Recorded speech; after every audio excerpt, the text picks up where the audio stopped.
Olá, pessoal, sejam todos bem-vindos ao nosso projeto Python para Todos. Meu nome é Aníbal Azevedo, eu sou seu professor nessa jornada maravilhosa. E agora, então, a gente vai dar continuidade aos nossos estudos. Como havia prometido na aula passada, a gente vai falar um pouquinho aí sobre opções de layout para arrumar os elementos de uma página HTML. Se você não viu a aula passada, vai aparecer um card aqui em cima. Lembrando que estamos no módulo 17, aula 22. Então, essa aula 22, pessoal, antes de eu começar a falar sobre o conteúdo, eu vou falar um pouquinho sobre aulas anteriores. Se você não assistiu aulas anteriores, conforme eu for citando, elas vão aparecer cards aqui em cima, tá?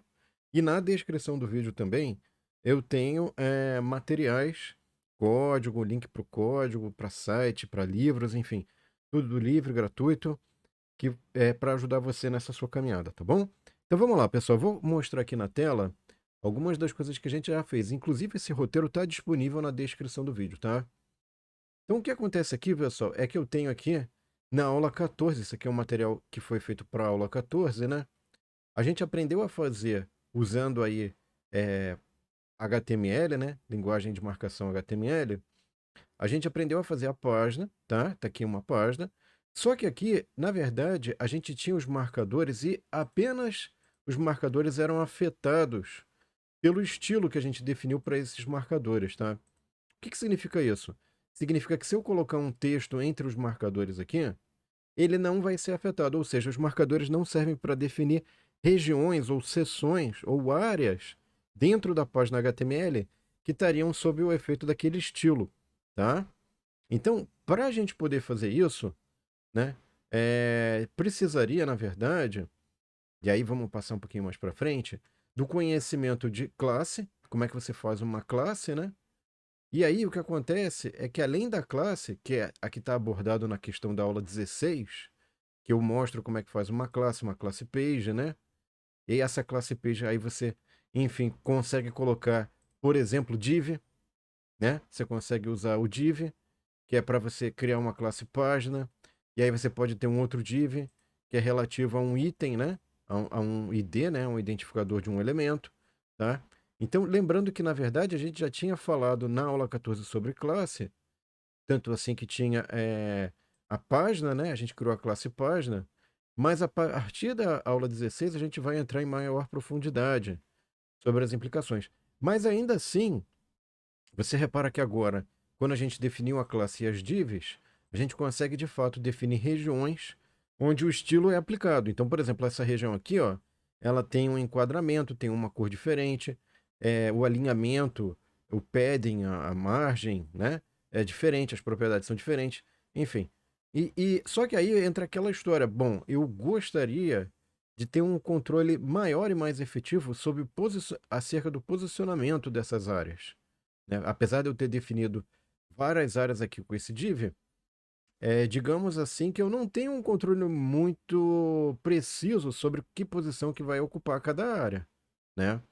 Então, nesse sentido, a gente falou aí um monte de combinadores, né? Para combinar a questão das classes com os marcadores, né?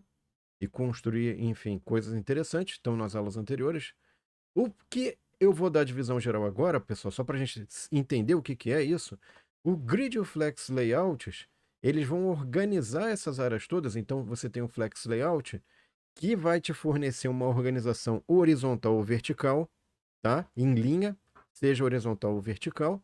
Então, isso aqui é um exemplo de código que a gente vai trabalhar na próxima aula, tá? Do que usa esse Flex Container. A gente vai ver como é que faz isso. Então, ele faz uma organização horizontal. Tem o grid layout, que é, na verdade, como vocês podem imaginar, é uma grade, ou em princípio, é essa forma de apresentação. Então, isso aqui é uma área, isso aqui é outra área, tá percebendo? Então, você poderia em cada área ter texto, imagem, você poderia ter uma série de elementos, de marcadores HTML para cada pedacinho aqui. É que aqui ficou como se fosse uma grade mesmo, mas você poderia, enfim, fazer coisas um pouquinho mais sofisticadas do que o que eu estou mostrando aqui. Existem vários livros, não estou brincando, vários livros sobre essa questão de como fazer essa configuração com layout, tá? E eu vou ensinar aqui como é que você pode combinar Python e o grid layout para fazer uma coisa variável aqui.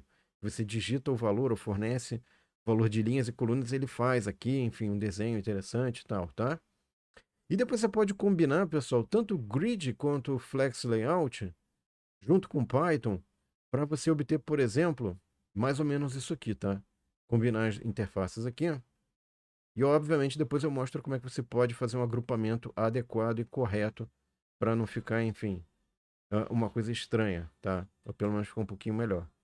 E aí, pessoal, com isso a gente teve uma visão geral do que vão ser essa sequência de aulas, né? Antes de entrar nessa sequência de aulas, então, eu queria dar essa motivação para a gente estudar o Grid e o Flex Layout. Lembrando que na descrição do vídeo, pessoal, tem o link para essa espécie de roteiro que a gente usa, mas a gente não fala exatamente tudo aqui, né? Aqui é um material alternativo, que senão também a videoaula seria cansativa e, enfim, a videoaula é para te dar um pontapé inicial, tá? A proposta da videoaula é, ó, vamos fazer um código aqui, você vai se acostumando e tal, depois você pode ir aprofundar no material, nos roteiros, enfim, e aí vai. Tá bom? Então, obrigado aí, pessoal. Agradeço a sua atenção, espero que vocês tenham gostado. Não esqueçam de curtir e compartilhar para que mais pessoas tenham acesso a esse conteúdo. E próxima aula, aí sim a gente vai começar a fazer a codificação com Flex Layout. A gente vai entender em profundidade. Obrigado, pessoal, e espero vocês na próxima aula, então.